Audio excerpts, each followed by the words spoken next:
ತಮಗಾಗಿ ಈಗಾಗಲೆಲ್ಲ ಗೊತ್ತಿರೋ ಒಂದು ವಿಷಯ, ಈ ಒಂದು ಕಾರ್ಯಕ್ರಮಕ್ಕೆ ತಾಲೂಕಿನಾದ್ಯಂತ ನಮ್ಮ ಹಿರಿಯ ಮುಖಂಡರು ಎಲ್ಲ ಒಂದು ಸೀಟುಗಳೆಲ್ಲ ಹಸೀನರಾಗಿದ್ದಾರೆ. ಅವ್ರಿಗೂ ಒಂದು ಈ ಕೃತಜ್ಞತೆಯನ್ನು ತಲುಪ್ತಾ ನಾನು ಅವ್ರಿಗೆ ಕೃತಜ್ಞತೆ ತಲುಪ್ತಾ ಇದ್ದೀನಿ. ಭಗವಂತ ಈ ಘಟ್ಟ ವೆಂಕಟರಮಣ ಸ್ವಾಮಿ ಸನ್ನಿಧಿಯಲ್ಲಿ ಈ ಒಂದು ಕಾರ್ಯಕ್ರಮ ಇಷ್ಟು ಯಶಸ್ವಿಯಾಗಿ ನಡೆಸಿಕೊಡ್ತಾರೆ.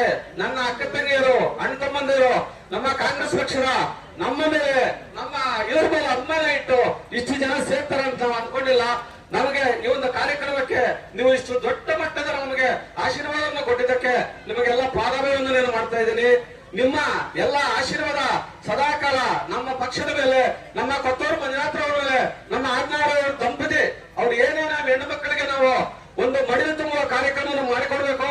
ಅವ್ರಿಗೂ ಕೆಲವು ಹೆಣ್ಣು ಮಕ್ಕಳಿಗೆ ತವರಿರುತ್ತದೆ, ತವರಿರಲ್ಲ, ನಾವು ಅದನ್ನ ತುಂಬಿಸ್ಕೊಡ್ಬೇಕು ಅಂತ ಅವರು 6 ತಿಂಗಳ ಹಿಂದೆ ಚರ್ಚೆ ಮಾಡಿದ್ರು. ನಮ್ಮ ಅಧ್ಯಕ್ಷರಾದಂತಹ ದಿವಂಗತ ನೀಲಕಂಠೇಗೌಡರ ಒಂದು ಕನಸಾಗಿತ್ತು. ಭಗವಂತ ಅವರನ್ನು ಉಳಿಸಲಿಲ್ಲ, ತಗೊಂಡೋಗ್ಬಿಟ್ರು. ಅದು ಅವ್ರ ಕನಸನ್ನು ಅರಸು ಮಾಡಬೇಕು ಅಂತ ಆಜ್ಞಾರಣ ಅವರು ಈ ಒಂದು ಕಾರ್ಯಕ್ರಮವನ್ನು ದಿಟ್ಟ ಹೆಜ್ಜೆಯಿಂದ ಈ ಕಾರ್ಯವನ್ನು ನಡೆಸಿಕೊಂಡು ಅವರು ಸದಾ ಈ ಒಂದು ವರ್ಷ ಪೂರ್ತಿ, ಈ ವರ್ಷ ಒಂದೇ ವರ್ಷ ಅಲ್ಲ, ನಾನು ವರ್ಷ ನನ್ನ ತಾಯಂದಿರು, ನನ್ನ ಅಕ್ಕ ತಂಗಿಯರು, ನನ್ನ ತಮ್ಮಂದಿರು ನಾ ಮರೆಯಲ್ಲ ಅಂತ ಈ ಒಂದು ಕಾರ್ಯಕ್ರಮಕ್ಕೆ ಅವ್ರು ಚಾಲನೆ ನೀಡಿ ಒಂದು ನಿಮ್ಮೆಲ್ಲ ಮಡಿಲು ತುಂಬಿ ನಿಮ್ಗೆ ಅರ್ಶನ ಕುಂಕುಮ ಸೀರೆ ಕೊಟ್ಟು ನೀವೆಲ್ಲ ಅವ್ರನ್ನ ಆಶೀರ್ವಾದ ಮಾಡಬೇಕು ಅಂತ ನಿಮ್ಮಲ್ಲಿ ಕಳಕಳಿಯಿಂದ ಬೇಡ್ಕೊಳ್ತಾ ಇದ್ದೀನಿ.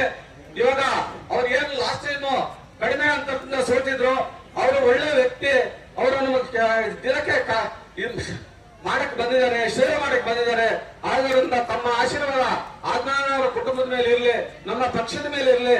ಏನ್ ನೀವು 5 ಗ್ಯಾರಂಟಿಗಳನ್ನು ತಗೊಳ್ತಾ ಇದ್ದೀರಾ, ನೀವು ಒಂದೊತ್ತು ಒಂದು ಮನೆಯಲ್ಲಿ ಊಟ ಮಾಡಿದ್ರೆ ಅದ್ರ ಋಣ ಇಷ್ಟ ಇರುತ್ತೆ. ಆ ಋಣವನ್ನು ನೀವು ತೀರಿಸಬೇಕು ಮತ್ತು ಎದ್ದು ಸಂಸ್ಕಾರ ಮಾಡಬೇಕು ಅಂತ 4 ಮಾತ್ರ ಅವಕಾಶ ಕೊಟ್ಟಂತ ನಮ್ಮ ಎಲ್ಲರೂ ನಿಂತ್ಕೋಬೇಕು. ನಮ್ಮ ಪರ ಶಾಸಕರಾದಂತ ಮುಳಬಾಗಲಿ ಮನೆ ಮಗನಾದಂತಹ ಕೊತ್ತೂರು ಮಂಜುನಾಥರವರು ಆಗಮಿಸ್ತಾ ಇದ್ದಾರೆ. ಅವರಿಗೆಲ್ಲ ಎದ್ದು ನಿಂತು